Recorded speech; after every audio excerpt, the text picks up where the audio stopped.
This thing only has 27,000 miles on it. It has had a pretty hard 27,000 miles. Hey guys, Chelsea from Attention to Details, and for those of you that really like those satisfying transformation details, you're gonna really enjoy this video, I think. This customer contacted me, and he's older. He's been retired for a few years, but he actually is starting to re-enter the workforce. Things have been tight for them financially, and so he wanted me to clean up his truck to get it ready for him to use to go back to work, and we're going to do that for him today. This vehicle has been parked outdoors, and it has accumulated quite a bit of dust and grime on the inside as well as the outside, which we'll get to in just a second. And the outside is actually where a bulk of the challenge is going to lie. The inside, although pretty dusty, it's very manageable with just a really good vacuuming. But being that the customer is older, it was just a little bit too difficult for him to manage. So for those of you that maybe you have an older vehicle, I'll share with you guys some tips on how to breathe some fresh life back into your vehicle. I think my mom had these sheets when we were a kid. Believe it or not, the inside of this cab shouldn't take too long. More than anything, it's just dust. So we're going to do a really good vacuuming with our detail brushes. That should pick up a majority of all of this dust. We're going to vacuum our vinyl mats as well. And then we're actually going to extract not only our seats, but our vinyl mats. It will help get in all of the kind of textured grooves of this vinyl mat. And we'll just leave behind a nice clean finish. We're not going to put a dressing down. We just want it to be nice and clean, but this shouldn't take me more than maybe an hour and a half to tackle the inside of this cab. There's not much that we can do for the headliner. If I put any moisture on this, it's just gonna further damage it. So I told the customer, we're not gonna touch this, but we should be able to very quickly handle the inside of this cab, get it nice and clean for the customer. The other issue that we have to address with this vehicle, you can kind of see a little bit right here. We do have a lot of leaves in all of the nooks and crannies because this vehicle is parked outdoors. So we have a lot of debris here.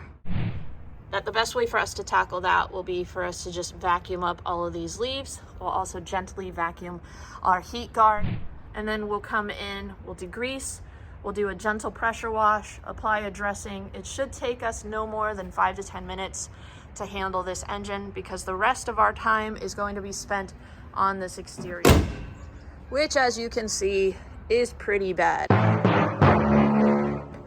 This vehicle, again, parked outdoors. We've got a lot of black algae and mold and mildew just starting to develop. If we don't remove that, it's going to eventually pit into your clear and damage your clear coat, which the only solution for that at that point is a respray. You can tell that this black algae has been on here for quite some time. You can actually see like brush marks from a snow brush. So we need to go ahead and do a heavy foaming pre-soak, pressure washing, try to remove as much of this black algae as possible. We'll do a heavy decontamination with a clay bar, and then from there we will do a cleaner wax or a polish just to thoroughly clean the paint, try to bring back some gloss and shine. We are not going to polish the inside of the truck bed, but we will do a thorough cleaning. And then once we are done with our paint, we will do a trim restoration on all of our faded trim. We've got a little bit of a zebra effect going on, but we've got quite a few issues on this paint that, if left unchecked, will eventually do damage to your clear coat. You might not be able to remove 100%. Sometimes it can pit into the paint. Sometimes it can lead to rust. And at that point, you might need to contact a body shop. But a lot of this is just heavy dirt that, with strong chemicals, agitation, high pressure water, we should be able to reverse a lot of this damage. We're gonna actually start on the inside first, and then we will handle the outside. Heaven help me, it's gonna be a long day. If you follow this channel for a while, you know that typically the type of car that I'm working on is a daily driver. While sometimes I do work on newer vehicles or some luxury high-end vehicles, this is kind of the average vehicle that I see. Now, this is an average condition, mind you. This is a little bit of neglect, and this hasn't happened overnight. This is probably years worth of neglect where the customer has just not maintained his vehicle. And this actually could have been avoidable with just a regular contact wash. A lot of this is just dirt that has accumulated over the years. I'm going to share with you guys practical approaches to restoring a vehicle when it's in this condition. We're not necessarily going for like factory new finish, because unfortunately there has been some damage that we cannot reverse. But for those of you that maybe Mother Nature is starting to induce some damage on your vehicle, let's go ahead and discuss how we can undo this. Before we get started on this project, you might be thinking, how do you go about tackling a job of this scale? I have ADHD. Time management is something that I have always struggled with, and I have found that setting timers has really helped just keep me kind of laser focused.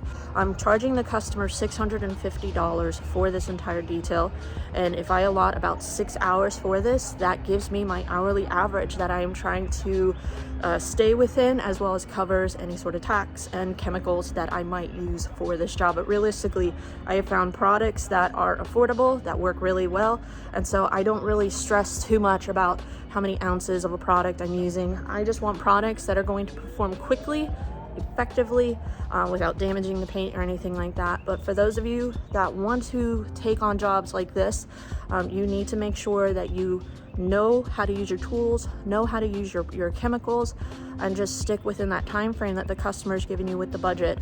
The customer really doesn't have anything more to throw at this. $650 was the top of his budget, and so we're going to do just that. We're going to stay within that time frame, work quickly, work effectively. But for those that might struggle with time management, setting timers has always helped me, so hopefully that can help you. Set a timer for 1 hour and 45 minutes. That gives me enough time to set up my equipment, get started on this interior. I do have some extra time for filming and things like that, but it's worth it to be able to share this content with you guys. So if you guys enjoy content like this, make sure you give us a thumbs up, hit that subscribe button. It doesn't take much to support this channel, and honestly, I would love to see this channel continue to grow to help other people. But I don't care about being viral. It's not about, having all these huge amount of subscribers. It's just about helping those of you that want help. And for those of you who already do all of that, thank you so much. You have no idea how much I appreciate you. I try to read and respond to every comment. If I don't, make sure you just continue to comment, because I do appreciate all of the input and interaction that happens on this channel. I think it's such a positive one, and I'm really proud of what we've been able to accomplish with this channel. I feel like it's a teamwork, and I'm really thankful to have you here. Well, without further ado, let's get to work. When it comes to vacuuming out interiors, I lucked out on this one because it has a vinyl floorboard. They're super easy to clean, but if you have carpet, obviously you're going to want to use different detailing brushes, maybe even a drill brush to agitate. But you can see I'm just using a Work Stuff natural brush.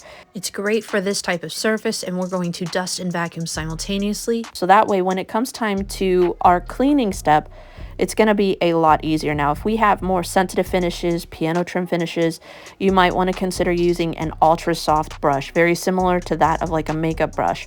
We're also going to incorporate forced air. Now, some of you, if you have a large enough compressor and want to use a Vortex gun, that's a great tool to use to be able to blow dirt out of kind of your tighter spaces on your interior and give you a deeper clean level. But I don't have that capability here, and I have found that this variable speed dryer works perfectly to be able to blow out all of the dust and give me a deeper clean result on my interiors.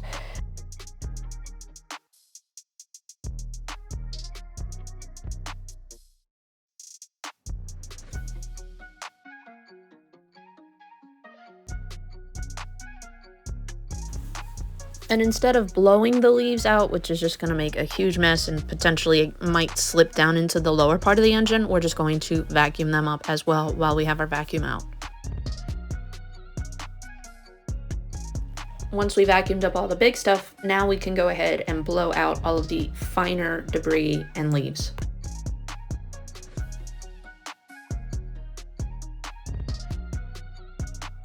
Vacuuming alone has made a huge improvement already, but now we need to go ahead and just deep clean all of our surfaces. We're going to scrub and extract our plastics. We're going to extract all of our seats. We're going to scrub our glass. You can see there is a heavy amount of film on this glass and just dirt in general. Wow, that's really dirty. So what we're going to actually do, instead of wasting our time with glass cleaner and with plastic cleaners, first, we're going to come in with a rinseless wash and wipe everything down. That will get a majority of the film and dirt that is kind of stuck on all these surfaces. And then we can come in with our more specific cleaners. That way I'm not wasting cleaner, and also microfibers, because I can just kind of scrub, rinse with my rinseless wash, and then come in and then we'll do all of our intricate cleaning with our dedicated surface cleaners. But we're going to use our drill brush for all of these surfaces here. And then we have our Aqua Pro Vac for extraction. We don't need anything fancy. Cold water extraction is all we need. We have ADG Wipeout in our bucket. We're going to be using Suds Lab Complete Car Cleaner for our hard plastic mats as well as our seats. We have this at a little bit of a heavier dilution just to give us a little bit more degreasing on our floor mats. And then once we're done with our rinseless wash, we're going to use Vonixx Sintra. This is going to help reset some of the germ levels on the inside, being that this is a bactericidal cleaner. And then this is actually becoming one of my favorite glass cleaners to fine tune everything. We're going to use Jack's Wax glass cleaner after we do our rinseless wash, just to give us streak-free final results. Here are the products. Let's get to work. When it comes to choosing what chemical to use for upholstery cleaning, we didn't have a lot of stains. It was mostly dust and body oils, so the C3 Complete Car Cleaner was perfect for this type of scenario. I could use it for practically every surface on the interior. But if you have a lot of organic stains like oils or maybe even coffee stains, you might need a specific cleaner, but typically if you just have everyday soils, this is all you would really need to deep clean and leave behind a nice citrus refreshing scent.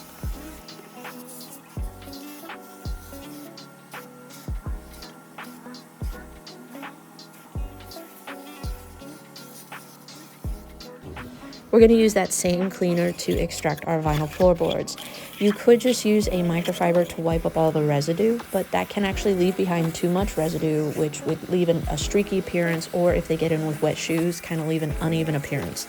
This removed all the residue and left behind just a clean finish. And most people are familiar with doing rinseless washes on the exterior, but they're also great for interiors. You can use it on leather, plastic, glass. They're going to leave behind a streak-free finish for glass, and it's just a great way to kind of quickly clean a lot of dirt when you have a heavier buildup of dirt like we do on this interior. After cleaning our driver's side, you can see a huge improvement on the aesthetic. The customer did not want any sort of greasy dressings, so we're just leaving everything a nice, natural, clean appearance.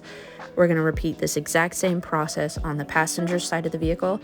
It doesn't take much to deep clean and maintain a vehicle when you have the right tools.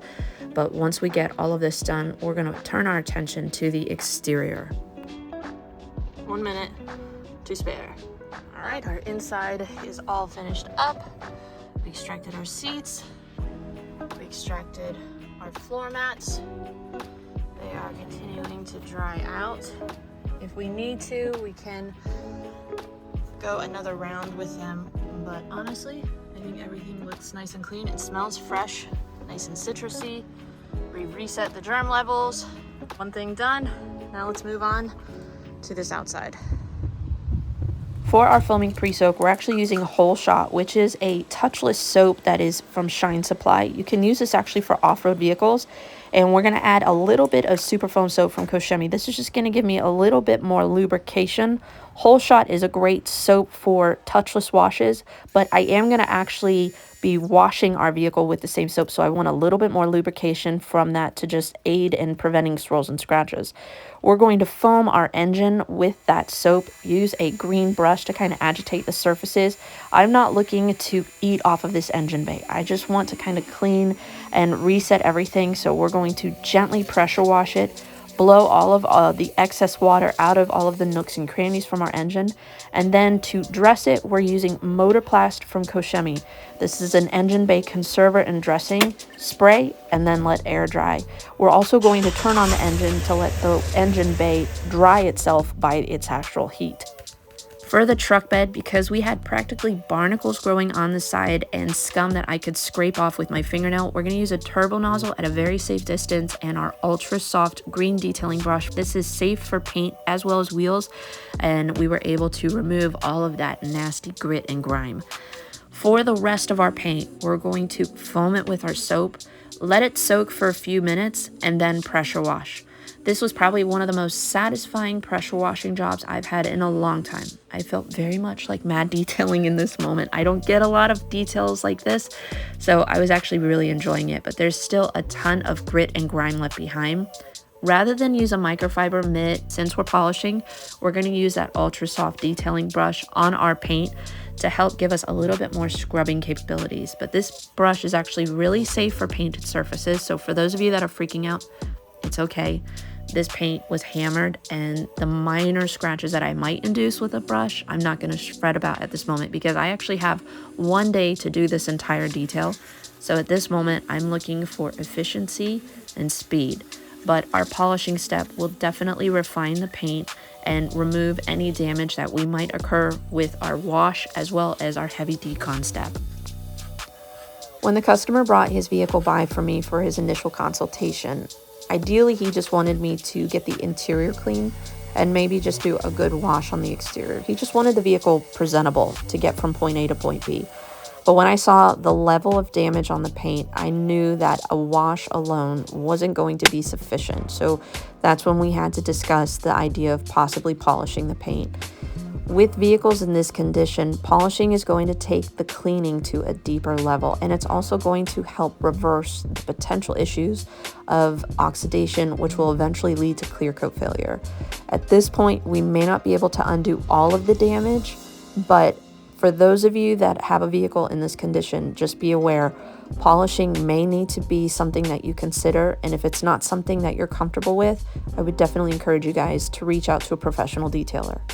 So we're finally done with our wash. We did a heavy clay towel treatment. We even did a clay bar treatment on this paint, and it is still pretty gritty to the sound. There's certain spots that it's not as bad. I believe that the mildew and just scum that was sitting on the paint kind of pitted into it. We're gonna try a little bit of light wet sanding, and when I say wet sanding, what we're actually using, this is the Rupes X Foam Back. This is a 3000 grit.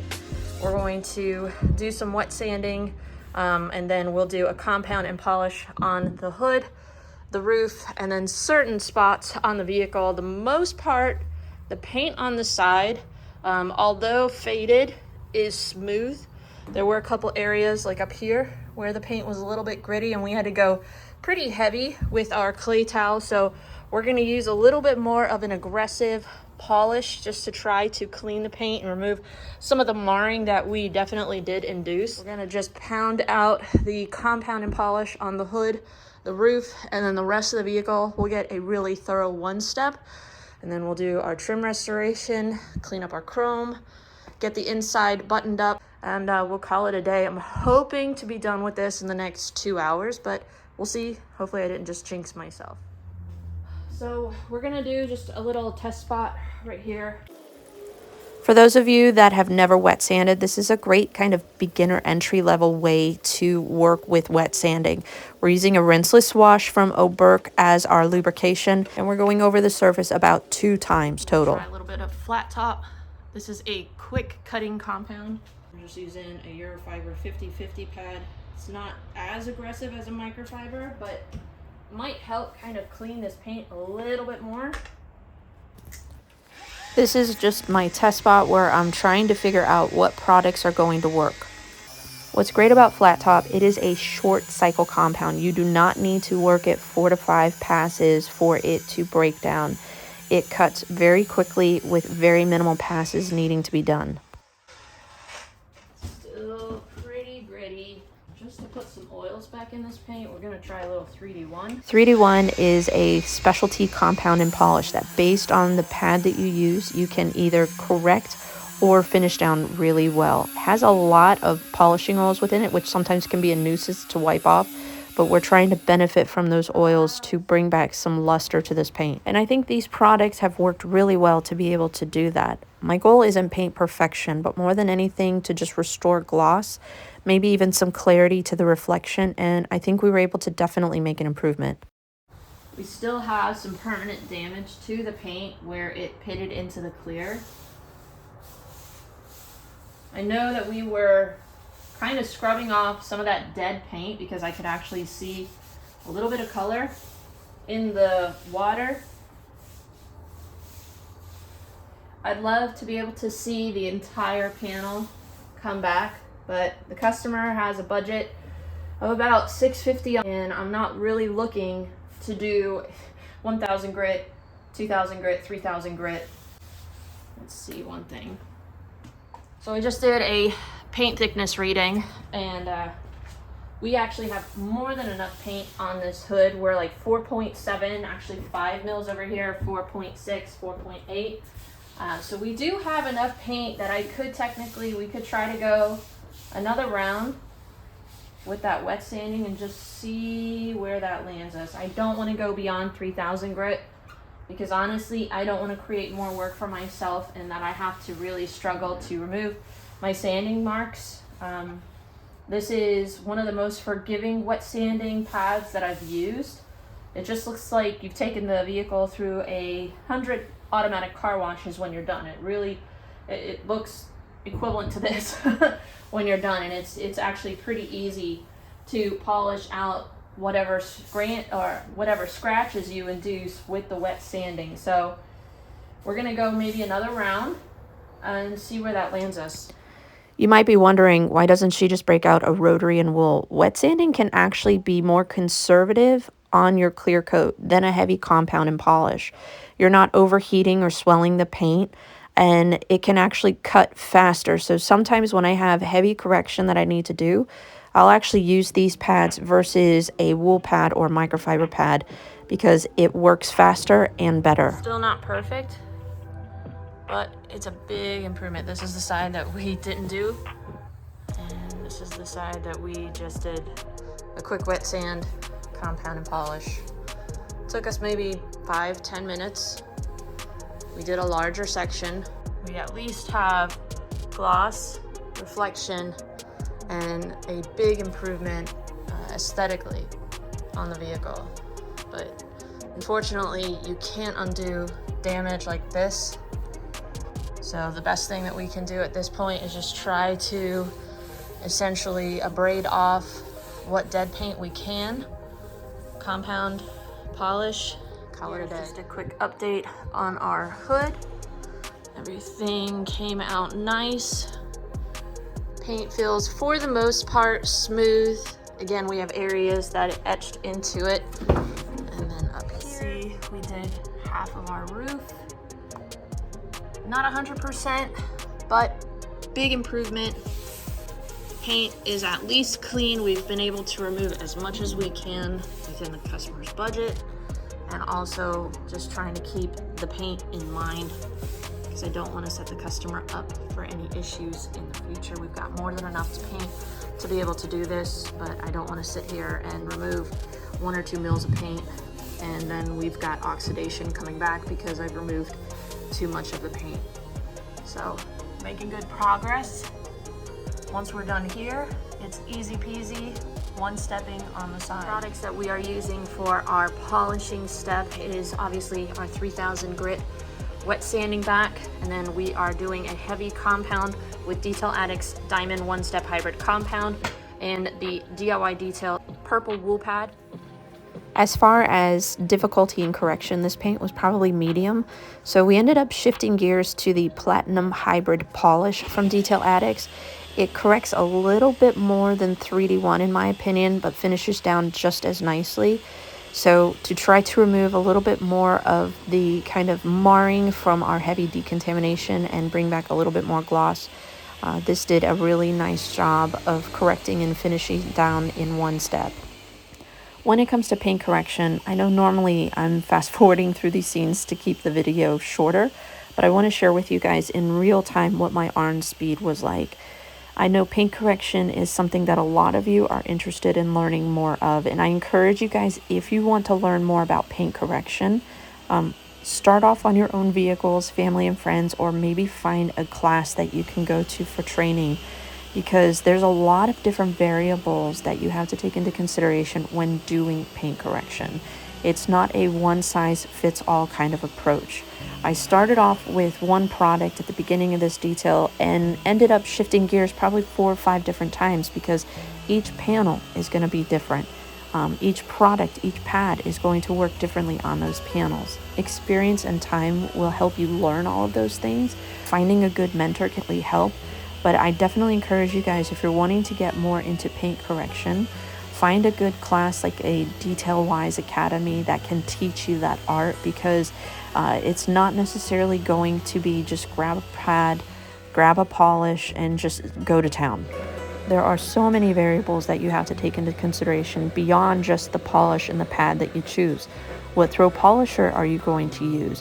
What year is the vehicle? Has it previously been polished? How thick is the paint? What is the customer's budget? How do they plan on maintaining it moving forward? Those are just a few of the variables that you have to take into consideration. But for those of you that want to learn more about paint correction and have specific questions that maybe you struggle with, by all means, drop your questions in the comment section down below. I always try to make this channel one for education as well as for entertainment. Now that we're done polishing our paint, it took a little over 2 hours for us to finish up. We're going to apply Titan. This is a 4 to 6 month ceramic sealant that's just going to give us really nice slickness and gloss on the paint and just kind of put that cherry on top for our customer. This is an oldie but a goodie. When I first started detailing, this was the hottest stuff on the market. Let's see what it can do. Still got it.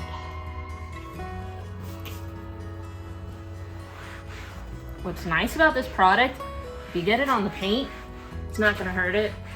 It's a detailer, but it can also restore plastics. You can also use it as a tire dressing. It's a killer tire dressing. But if you get it on the paint, just kind of flip to a dry side, just give it a quick touch, and you've actually added protection and restored simultaneously. It's been a long day, but we got it done. How often have we seen those viral transformation details online where detailers are pressure washing vehicles that look like they've been parked out in the middle of the woods for years? They're super satisfying to watch. And I've always deep down wanted to work on a detail like that, and I finally was able to. And I'm not gonna lie, guys, I'm okay if I never detail a vehicle like this again. It was a lot of work, and sometimes the details like this, they may not necessarily be the most profitable. But I'll be honest with you guys, when the customer came to pick up his car, it was so worth all of the hard work that we put into it, because the smile that was on his face and just knowing the confidence that he would feel going back to work in his truck, it was all worth it. Our interior cleaned up beautifully. We were able to remove the years of dust on all of our plastics and in our upholstery, and now we just have a fresh, clean interior.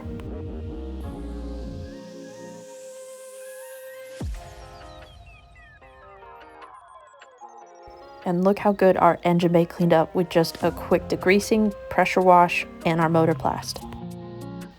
But obviously our biggest transformation was on this exterior. Gone is all of the mold and mildew, and we've just been able to bring back so much gloss to this paint.